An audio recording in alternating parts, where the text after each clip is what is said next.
Bonsoir à toutes et tous. À la une ce soir sur Canal 3 Bénin, enfin le bris de silence des autorités judiciaires béninoises dans l'affaire Kémy Séba.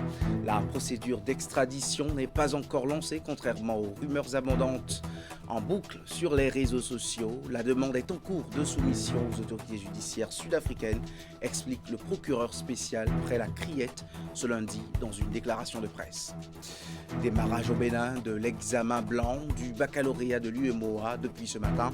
Près de 900 candidats composent pendant 3 jours, au même titre que leurs pairs des autres États de l'Union économique sous-régionale. Le CEG Saint-Rita de Cotonou a abrité le lancement officiel. Et puis, des boutiques sous scellés à Nati Tengu pour irrégularité et fraude dans l'usage des instruments de mesure non certifiés, fruit d'un coup de filet de l'Agence nationale de métrologie et de contrôle qualité grâce à une descente inopinée dans les marchés de la ville. L'opération vise la protection des consommateurs. La demande d'extradition de Kémy Séba au Bénin n'a pas encore été soumise aux autorités sud-africaines. Clarification du procureur spécial près la Cour de répression des infractions économiques et du terrorisme Criette dans une toute première sortie médiatique sur le sujet cet après-midi à Cotonou. Mario Metonou confirme tout de même l'arrestation du ressortissant béninois par la justice à Pretoria pour diverses infractions. Il précise que l'activiste panafricaniste est sous le coup de 2 mandats d'arrêt en date de 2025, mandat émis par l'État béninois. On écoute la déclaration de presse de Mario Metonou au micro Canal 3 Bénin de Teddy Goudalo et Simon Kolonou. Le 13 avril 2026, le nommé Kapochichi Stelio Gilles Robert, alias Kémy Séba, a été arrêté à Pretoria, République d'Afrique du Sud, par la direction des enquêtes criminelles prioritaires pour de multiples infractions aux lois sud-africaines. L'intéressé de nationalité béninoise, né de parents eux-mêmes béninois, irrégulièrement enregistré comme tel au registre de l'état civil du Bénin, faisait l'objet de 2 mandats d'arrêt délivrés à son encontre par la commission d'instruction de la Cour de répression des infractions économiques et du terrorisme. Le premier mandat d'arrêt en date du 13 juin 2025 porte sur des faits de blanchiment de capitaux. Le second, en date du 12 décembre 2025, concerne des faits d'apologie de crimes ainsi que d'incitation à la haine et à la violence. En exécution de ces mandats d'arrêt, j'ai officiellement saisi les autorités judiciaires de la République d'Afrique du Sud par les canaux légaux d'une demande d'arrestation provisoire du nommé Kapochichi Stelio Gilles Robert. La dite demande vise à obtenir son placement en détention provisoire en Afrique du Sud au titre des infractions commises au Bénin, dans l'attente de la formalisation d'une demande d'extradition vers le Bénin. À ce stade, la demande d'extradition du Bénin n'a pas encore été soumise. En ma qualité de procureur spécial près la Cour de répression des infractions économiques et du terrorisme, je procède actuellement à la préparation de cette demande, laquelle s'inscrit dans le cadre des conventions multilatérales auxquelles la République du Bénin et l'Afrique du Sud sont parties. Il s'agit d'une procédure essentiellement judiciaire, préparée, transmise et examinée par les autorités judiciaires de l'État requérant et de l'État requis. Les autorités politiques n'interviennent à ce stade que pour assurer la transmission des demandes par voie diplomatique. Je tiens à saluer ici le professionnalisme des autorités policières et judiciaires sud-africaines dans la lutte contre la criminalité sous toutes ses formes. Je ne manquerai pas de revenir vers vous pour vous tenir informé de toute évolution de cette procédure. En éducation, la 6e édition du certificat de qualification au métier CQM rénové s'est ouverte ce matin au lycée technique de Kondéou à Cotonou. Plus de 38 000 candidats répartis dans 126 métiers sont évalués simultanément sur toute l'étendue du territoire national. Particularité de cette édition plus inclusive, la participation de personnes détenues et de candidats en situation de handicap. Autorités administratives et acteurs du secteur de l'artisanat étaient présents pour donner le top départ de cet examen. C'était en présence de Brice Deogracias Menaille et Jocelyn Barriga. Le top est donné pour l'examen de certificat de qualification au métier CQM. Pour cette 6e édition, un accent particulier est mis sur l'inclusion des personnes en situation de handicap et les détenus. Au total, 38 507 candidats composant dans 126 métiers, répartis dans 8 branches, sont soumis aux épreuves théoriques et pratiques jusqu'au samedi 25 avril.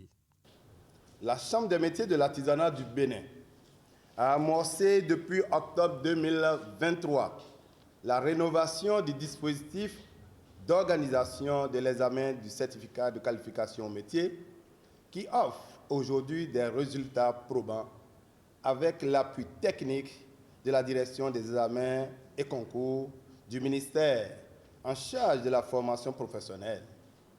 Nous avons cette année 2 catégories qui ont été clairement identifiées, les candidats en situation de handicap. Nous avons aussi des candidats issus présentés par l'Agence pénitentiaire du Bénin, qui sont autour de 157 candidats. C'est aussi une particularité. Devenu un label au fil des années, l'examen du CQM rénové valorise les compétences artisanales avec plus de 200 000 candidats jusqu'à cette édition. Chères candidates, chers candidats, vous incarnez l'avenir des métiers et le savoir-faire béninois. Je vous invite donc à faire preuve de rigueur, de discipline, de méthode et d'excellence. Plus qu'un simple examen, le CQM rénové s'affirme comme un instrument au service d'une économie plus inclusive et tournée vers la valorisation du savoir-faire des artisans locaux. L'examen blanc du baccalauréat de l'UEMOA a démarré aussi ce lundi matin. 886 candidats blanches pour le compte du Bénin à cet examen sous-régional. Initié, il faut le rappeler, pour renforcer le niveau des candidats. La session organisée par la direction de l'Office du baccalauréat se tient jusqu'à jeudi, le 23 avril. Le lancement des épreuves écrites au Collège d'enseignement général Sainte-Rita de Cotonou, dans ce reportage de Florence Bossa et Moufid Sagboran.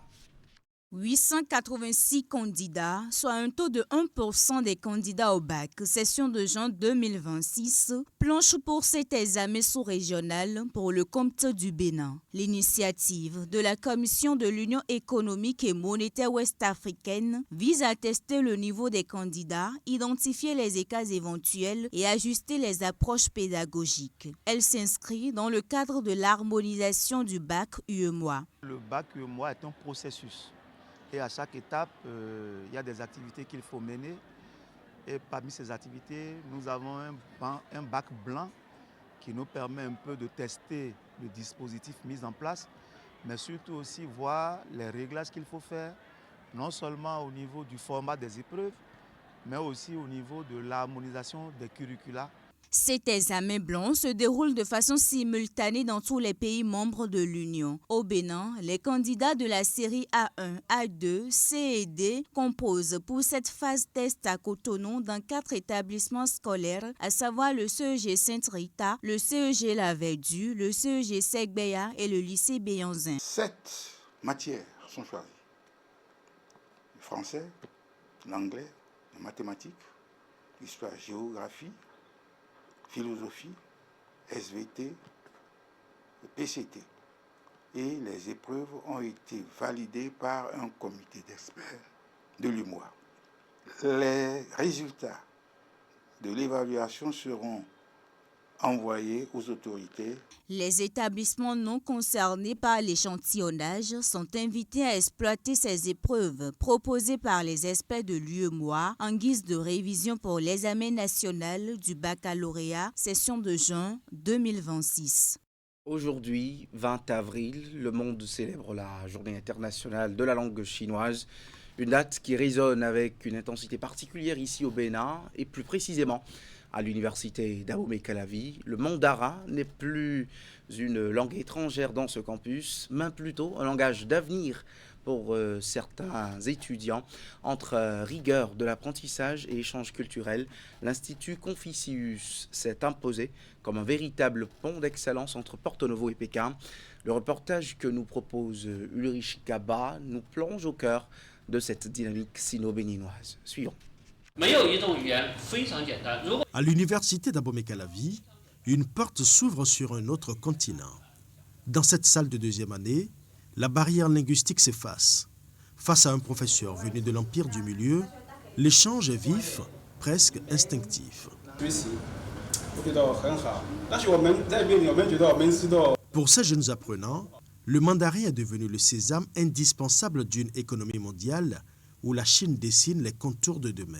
On remarque aujourd'hui que l'influence de la Chine dans le monde entier, dans n'importe quel domaine, que ce soit dans les échanges, comme que ce soit dans la diplomatie, devient de plus en plus remarquable. Donc en réalité, je me suis dit qu'avec le monopole, si on avait à maîtriser la langue chinoise, ça nous donnera beaucoup d'opportunités sur le marché de l'emploi. Aujourd'hui, étudier d'autres langues, c'est un aspect qui peut vraiment contribuer à votre émergence, que ce soit sur le plan du travail ou des relations, ainsi de suite. Donc, étudier des langues étrangères peut amener beaucoup plus d'opportunités à ces jeunes béninois là aujourd'hui qui, en dehors du français, n'arrivent pas à parler plus d'autres langues. Donc, par le biais de l'apprentissage du chinois, il peut y avoir plus d'opportunités. Le chemin est exigeant. Entre la rigueur des temps et la complexité des caractères, chaque cours est un défi, mais la passion l'emporte. Le premier jour particulièrement, j'étais très choquée parce que, en fait, quand les professeurs parlaient, j'avais l'impression d'entendre le fond. C'était assez bizarre et je n'arrêtais pas de rire parce que je ne comprenais rien du tout. C'était très, très bizarre. Selon ses expériences en tant qu'enseignant de la langue chinoise, il aimerait quand même dire que le chinois n'est pas une langue si difficile, c'est une langue très facile.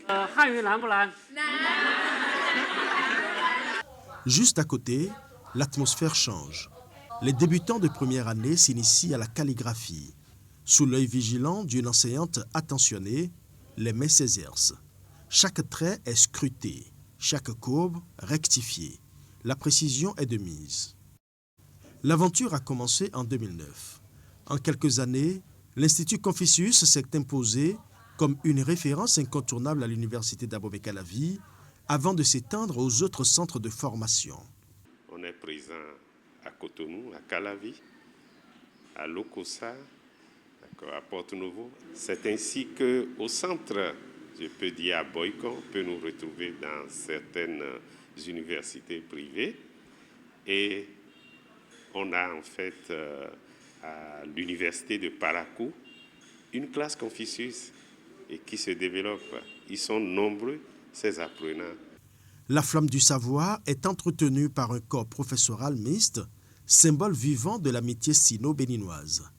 Aux côtés des experts chinois, d'éminents professeurs béninois assurent une relève de qualité. Leur mérite est régulièrement salué. Le 28 mars 2025, donc, on m'a nommé ambassadeur de la promotion sino-béninoise de la langue chinoise. L'Institut Confucius d'abord est co-dirigé par l'Université d'Abomey-Calavi et l'Université Diao Tonta Assué, qui est l'université mère de l'Institut Confucius au Bénin. Donc, cette université de la Chine envoie les enseignants chinois. Et puis au Bénin, nous avons aussi les enseignants béninois qui ont fait la Chine, qui ont eu leur diplôme en Chine, qui sont formés pour ça. Plus qu'une simple école de langue, l'Institut Confucius est devenu un pont solide entre deux cultures. Des milliers de jeunes béninois y dessinent chaque jour leur futur. Depuis la maternelle, les enfants sont initiés au langage et à la communication à travers des exercices d'articulation et de prononciation. Dans les écoles primaires, ces exercices se font via la lecture, mais surtout la récitation de la poésie. Il est question ici d'une matière qui tient dans les programmes d'études scolaires une place de choix, puisqu'étant en amont de tout processus de dressage intellectuel, social et émotionnel de l'enfant. Dans le reportage qui va suivre, Virgile Arodayon nous donne quelques détails sur les fonctions sociales et l'importance de la poésie dans l'éducation scolaire. Les Amazones, elles se faisaient massacrer, mais avançaient sans peur. Elles se faisaient tuer, mais avançaient. Des vers prononcés avec une certaine énergie pour exprimer de par des gestes rythmés la bravoure des Amazones. Cette façon d'utiliser les mots ou le langage pour évoquer des situations de la vie courante ou des émotions s'enseigne aux enfants dès leur premier pas à l'école. En langage courant, ça s'appelle la poésie, l'art du langage et de la communication. C'est un art parce que ça forme l'être humain. Et cet art-là vise à exprimer ou suggérer par le rythme. C'est une manière propre qui permet de communiquer aisément. Donc c'est pour ça qu'on ne peut jamais aller à l'école sans apprendre la poésie. Dans les programmes d'études scolaires, la poésie occupe une place prépondérante. Elle est déterminante dans le traçage intellectuel, social et émotionnel de l'apprenant. En un mot, la poésie joue plusieurs rôles dans l'éducation de l'enfant. Ça apporte un développement cognitif et langagier, un développement de l'expression émotionnelle. Ça développe la structuration de la pensée. Ça développe la mémoire et l'intelligence. L'enfant qui sait dire la poésie arrive à connaître beaucoup de mots, donc développer son vocabulaire, renforcer l'oralité et l'élocution. La poésie permet aussi de travailler l'articulation. Pendant la poésie, l'enseignant veille à ce que l'enfant ait une posture qui a trait à ce que dit la poésie. L'enfant qui fait bien sa poésie, il peut prendre aisément la parole en public. Poésie la rentrée. Pendant 2 nuits, tous en pièce, la petite école a dormi. Chez l'apprenant, la poésie développe également l'écoute et la curiosité. Et en raison de toutes ces fonctions sociales, la poésie a survécu à tous les changements successifs que les programmes scolaires ont subis au fil des années. Je voulais annoncer, l'Agence nationale de métrologie et de contrôle qualité ANM veut mettre un terme à l'usage frauduleux des instruments de mesure non certifiés sur toute l'étendue du territoire. Une de ces équipes a effectué une descente inopinée dans les marchés de Nati Tengou.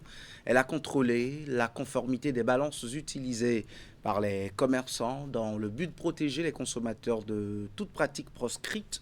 Au terme de cette descente, plusieurs irrégularités ont été détectées et des boutiques mises sous scellé. Alassane Harouna.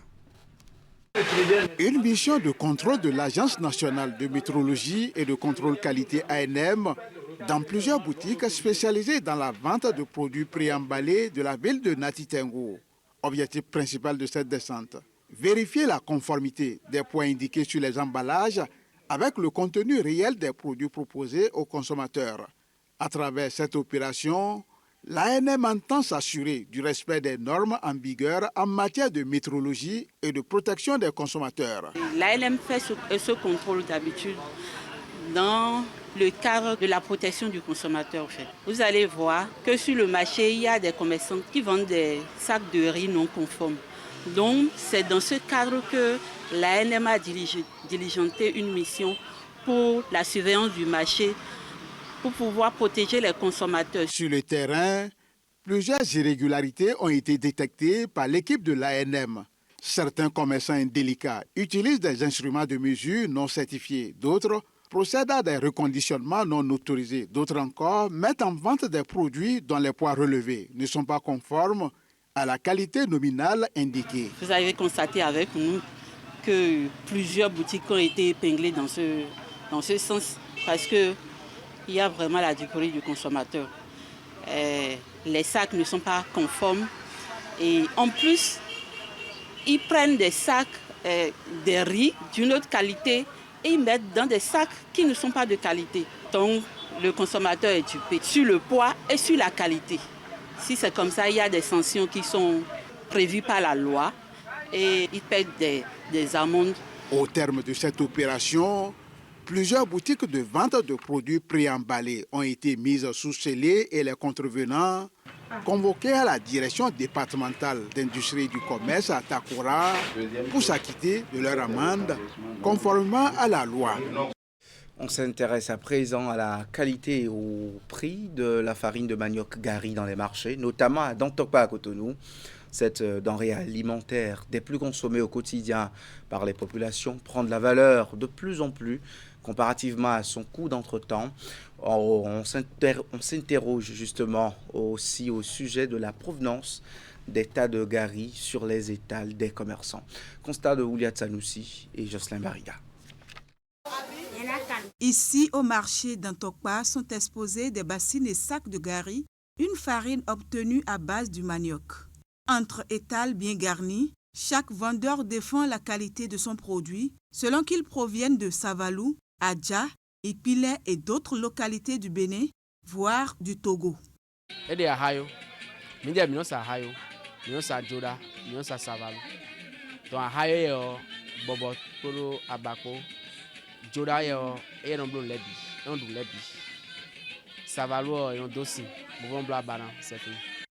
Ce produit de grande consommation est vendu aussi bien en détail qu'en gros. Mais au-delà de la qualité du gari, c'est également l'évolution du prix qui retient l'attention au niveau des grossistes. Kilo, ça 250 000. D'ailleurs, 300 000, ça met 250 000. Ati, Bevio, d'ailleurs, ça 40, 35 000, 30 000. D'ailleurs, ça 80, 85, mais actuellement, c'est 50 000. Puis les temps, ça sort au poids 4500. Ça va loin, ça sort au poids, ça 3500. Ça déjà 3250. Ça tonglo, anglo, ça. A des sur les soifs, 4500. Au y a une offre, mais doit y ça 32 000. Les profits, ça 35 000. L'autre d'arro, le gari, autrefois vendu à 300, 350, 400 voire 500 francs CFA le kilogramme, a actuellement baissé de prix. Une baisse significative que les vendeurs tentent de comprendre.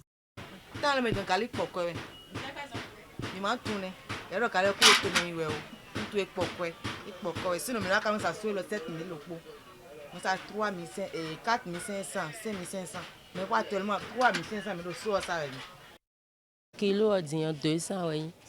Gali ekpogbo bi eso do kweli dia. Ekpota. Bon mi sommes en période de l'opon.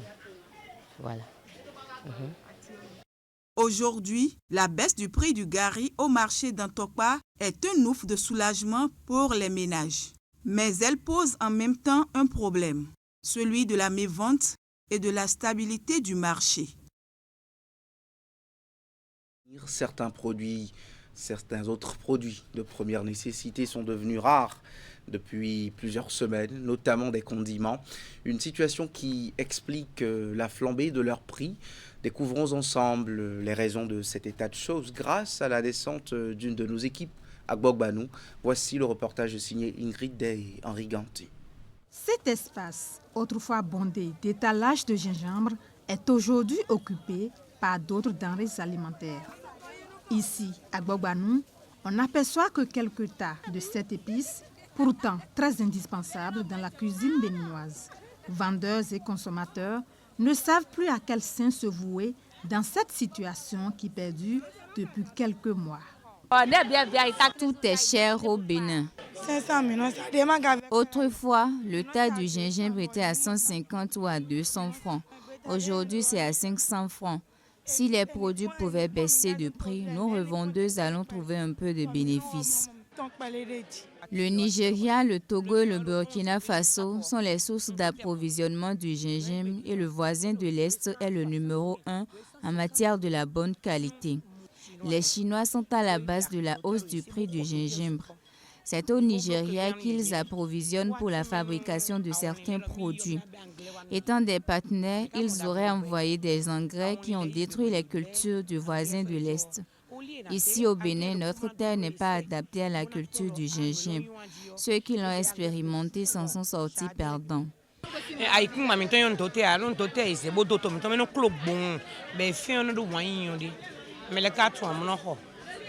Dans notre périple, nous nous sommes également aventurés sur ce domaine dédié à la vente des tomates fruits. Ici également, le constat reste le même. Pour ces vendeuses et consommateurs, plusieurs raisons seraient à la base de la rareté de ce produit de première nécessité. Ce sont les tomates du Nigeria qui sont actuellement sur le marché. C'est ce qui justifie la cherté de ce produit au Bénin. La tomate était vraiment chère il y a quelques semaines, mais d'ici peu, les choses vont s'améliorer parce que nos tomates abondent peu à peu le marché, surtout celles d'Adja. Il faut aussi préciser que la rareté des pluies en est aussi pour quelque chose. En attendant son dénouement, la situation persiste. Le seul vœu de ces consommateurs reste une issue qu'ils espèrent pour très bientôt. Allez, merci d'avoir suivi ce journal qui se boucle dans les marchés. Tout à l'heure à 20h, le sens et la portée des félicitations de Yahya Wadani sont scrutés par... Merci d'être au rendez-vous.